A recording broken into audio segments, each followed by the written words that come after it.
Hi, this is Angela, and I'm exploring in this video a little bit more of where we're at through embodying light and consciousness through movement in the world. So I mentioned in some of the videos on the evolution of consciousness through movement, how there was a movement in the 60s that started in the USA largely through Esalen and through other people doing work on the West Coast, the East Coast of USA as well, through developing consciousness. So a lot of the academics at universities had taken a different approach to psychology, and it was the human potential movement that was really anchored in the 60s, as well as a couple of other movements which were exploring through music, through dance, and through LSD, through other substances, these altered states that would happen. So during that time, there was an increase in the human potential movement to explore what was that collective consciousness, the human potential that they wanted to see on the planet.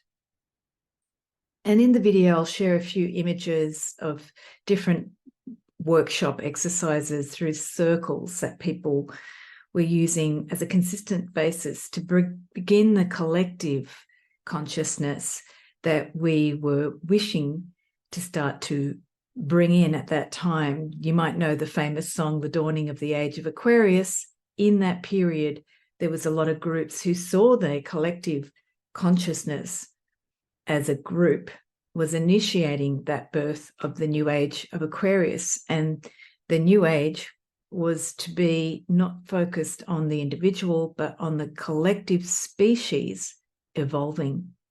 So a lot of the movement work that came from the 60s was really exploring how are we attached to each other, connected to each other, and then when you go beyond that, how are we connected to all life and the universe?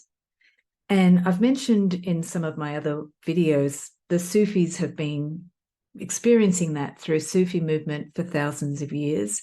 And you can go to all indigenous cultures where they did circle dancing, and later on other European cultures, Middle Eastern cultures, South American cultures, North American cultures, Central American cultures, all had circle dances where they experienced that collective energy of the community and of the species itself.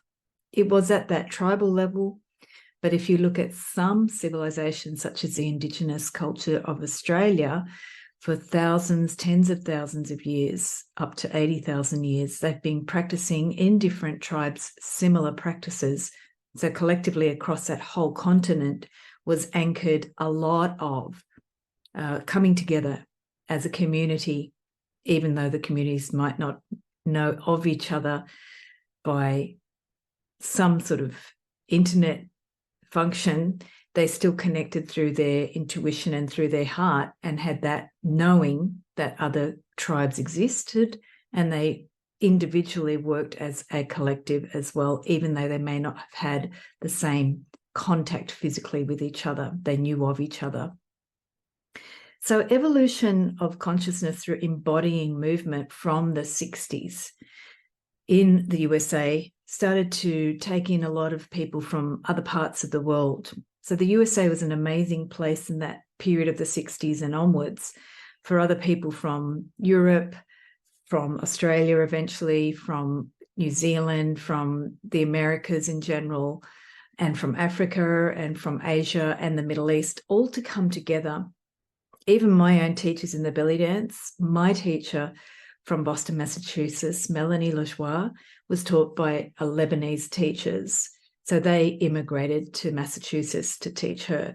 So there was this great fusion of world cultures through the USA, which was an enormous producer of cross-cultural expression of movement.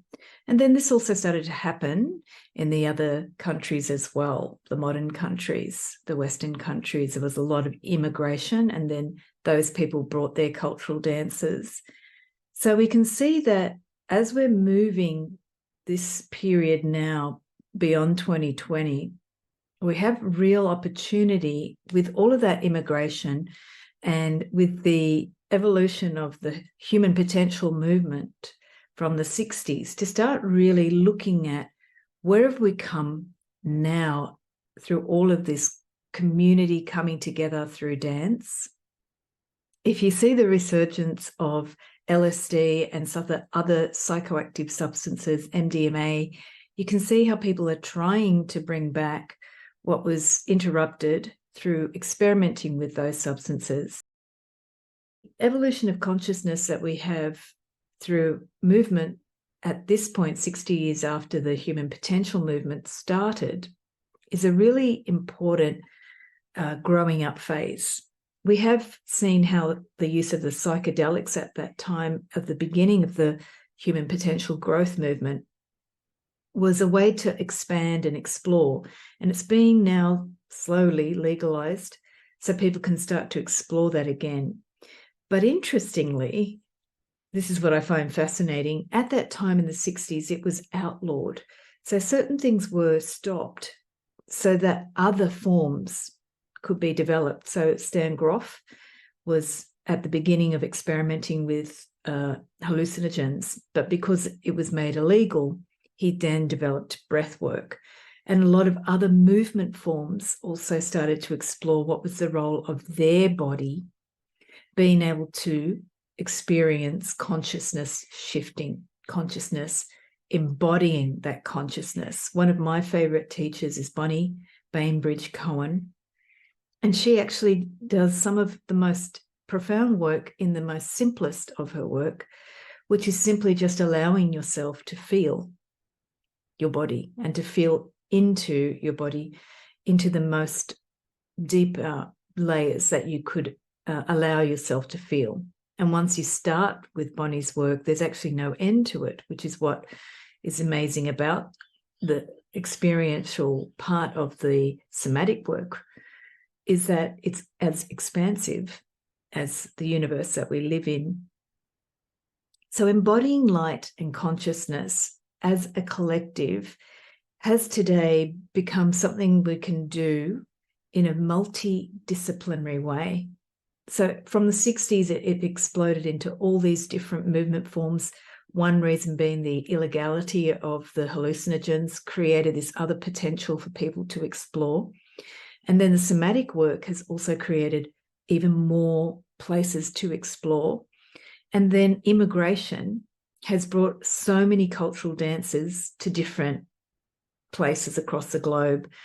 I'm from Australia. I moved to America. My belly dance teacher was taught by some of the first Lebanese teachers in Boston, Massachusetts, and I studied with my teacher in Florida. So you can see how all of that cross-cultural interrelationship has also allowed some of the cultural dances to be relearnt if they were not being learnt by that person. And also then you could explore all these cultures, no matter whether you lived in that culture or not. So what my experience now is, where we're going to is that there's so much available for us to experience the embodiment of consciousness through movement, that we're going to start to really discover that there are no real rules. If we can learn something from one culture that you can resonate with, then you can start to see how each culture, each movement practice has a certain thing to share, even to the point where you may not need to take hallucinogens to have the experiences that people were having when they were taking hallucinogens, because you begin to see how much more powerful you are. And you can see how maybe your own exploration of your experience of the culture and of the cultural practices can be a platform for you to discover how to embody light. So we're going to find how embodying our own light, or moving with consciousness and awareness of our consciousness in the body, can be really an individual process that's also very much interconnected with everyone. personally for me, when I start to move now, I'm having experiences where I might be feeling a movement, but I don't feel it's just my physical body. I actually feel like I'm moving several other things that are not just my body. I'm touching maybe some other sense of reality, a different altered state of reality, a different way of feeling a cultural dance, because I've trained in many cultural dances, but I don't feel that it's only that cultural dance. It's like the dance is actually giving me a different sense of myself. So it means that our coming together with the immigration of all the different cultures has allowed consciousness to start to be experienced in a multifaceted way, multidimensional. From traditional dances, if you grew up on that land, you dance the dance of that tribe, of that land, of that culture. And now, because of the human potential movement, because of the mass migrations and interrelationship of cultures, we're going to start to experience a completely new way of experiencing your dance. What is the universal dance that combines all of these different movement forms? And behind the movement forms, how do they inform your body? How do they allow you to experience light in your body? How do they allow you to understand consciousness as not just a thought form, but a multi-dimensional experience of the world that we live in and of the universe that we live in? So there's some of my ideas. I'm going to have another video about this point of time that we're in and how consciousness is shifting because we've been pushed to this point, a tipping point, to force us to look at consciousness from a different point of view. Thanks for watching. And if you like this video, please share and subscribe and comment below.